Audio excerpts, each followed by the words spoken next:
Hello guys, we are back again. So most people will be expecting banter from me over the Chelsea versus the Dinamo Zeb against Chelsea because Chelsea just lost by 1-0. But I'm gonna analyze the game, tell you what went wrong with Chelsea and what exactly was the cause of things going wrong. And at the same time, I'm just gonna tell you my thoughts over the game and what this means for Thomas Tuchel. Because I think I'm the only one who said that his job might be in jeopardy. It's in terms of his performance wise. Because there's something I discovered today on the Football Connect on your Facebook. You can go check it out. Where it was saying that Frank Lampard, the last time he was sacked by Chelsea, he had the same amount of points, the same amount of points and performance with Chelsea like Thomas Tuchel right now. So does he deserve the sacking? That is the question that a lot of people should be asking themselves. So let's get into the video.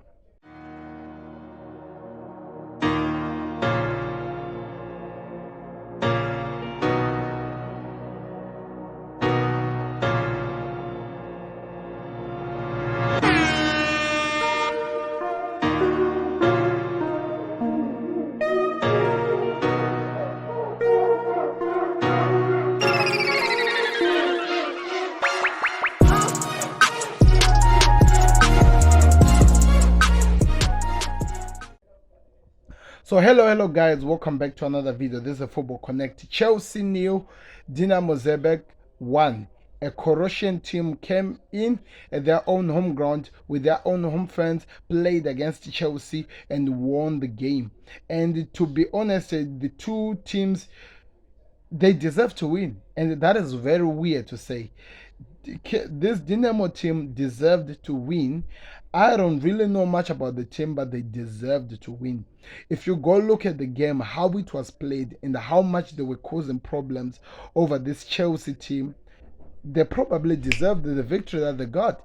So I want to hear your thoughts in the comment section over this game, and what were your expectation, and what exactly went wrong with Chelsea. Now I'm going to tell you what I thought of the game and how things went in.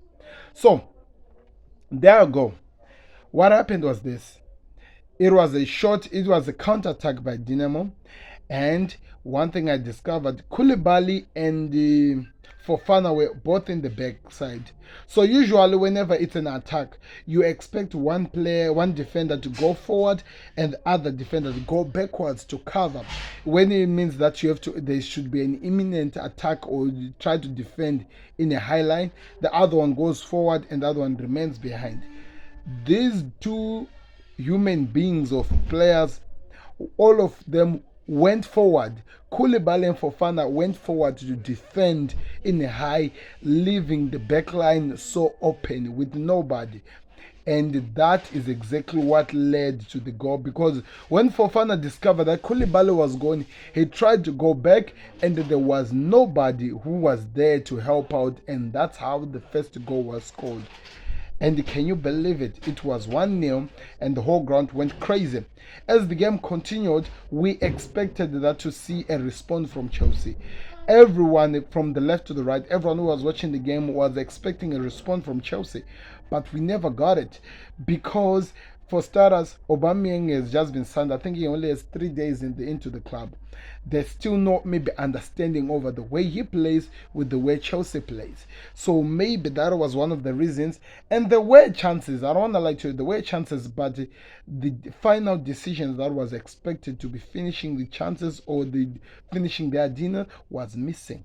And that's what caused this game to prolong. And in the moment that this team started to gain confidence, Dinamo started to believe in themselves, started to believe that they can get something out of this champions of the season before the ones that was won. They started to believe that they deserve something into the game. And one thing that they were doing, they were defending, and they were not even ashamed of defending, because they knew that they were playing with a big team. They defended, allowing Chelsea to come in their numbers and hit them on a counter-attack. One point we can even say it was in the second half, when the shot was hit almost near the 18 area, and it was an amazing save by Kepa that kept the ball out.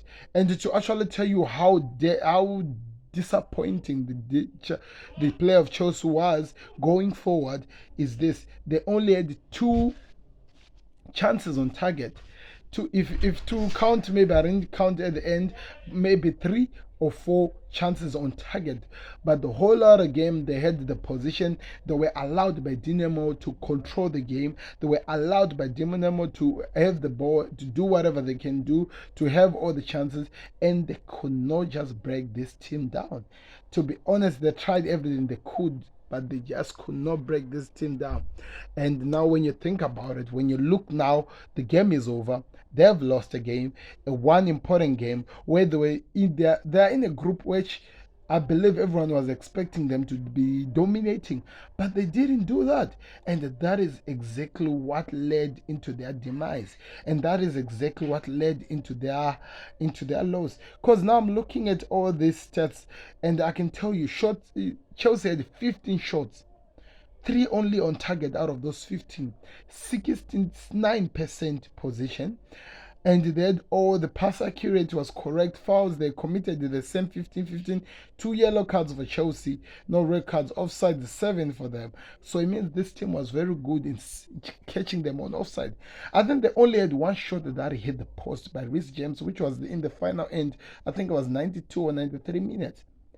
To be honest, the goalkeeper of Dinamo was amazing, and the defense was amazing, and it was disciplined to stop Chelsea. They took off Aubameyang and put on Bruja, but he could not do anything. Kai Havertz was in the game the whole of 90 minutes, could not do anything. And Mason Mount, the creators of Chelsea tried by all means to set up for the strike force, but they could not reach to the strike force, to the point that themselves, the midfield, I'm talking of Mason Mount, I'm talking of Reece James, they started to shoot from the middle, trying to at least break this team down. But every single thing that they did failed to no any avail. So that's exactly what led into this one. There was no any striker who was finishing the second balls, because there were a lot of chances the way this keeper was punching the ball and it was going back into the 18. If there was a striker, a lethal striker, or maybe if Aubameyang was really set up, he could have finished those chances. But all of those things could not work out. If you think I'm lying, check out the last chance that Chelsea had, the one that after the keeper saved, they tried to kick it again, but it was saved again. To tell you that there were a lot of chances for this team to at least get something out of the game, but do not do well and do not do exactly what could give them the victory. And that's what costed Chelsea in this game. I don't know. It's funny. I know a lot of people will be emotional, will be talking about a lot of things, but the good things about Chelsea, Fofana looks like it's going to be the future for Chelsea. To be honest, this kid is good. The way he was dominating play, he was showing these guys, the strike force, that he is boss at the back line. It's amazing. And I love the way he was able to overlap and try to help out the strike force of the team. He reminds me of a little bit of Matip for Liverpool, where Virgil van Dijk remains and he goes and dominates. That's how much I was impressed by him, but that's all I can take from the game. The others, not really. They were not in the game. Reece James had his moments, but not enough to at least get into this game. So I want to know your thoughts in the comment section. Are you disappointed? What do Chelsea need to do to at least improve their performance? Let me all know all those thoughts in the comment section.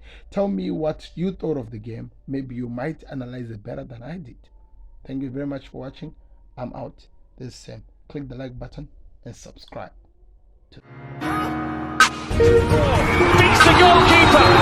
You're just lost for words. He is just brilliant. Georgie Best, Diego Maradona, Johan Cruyff.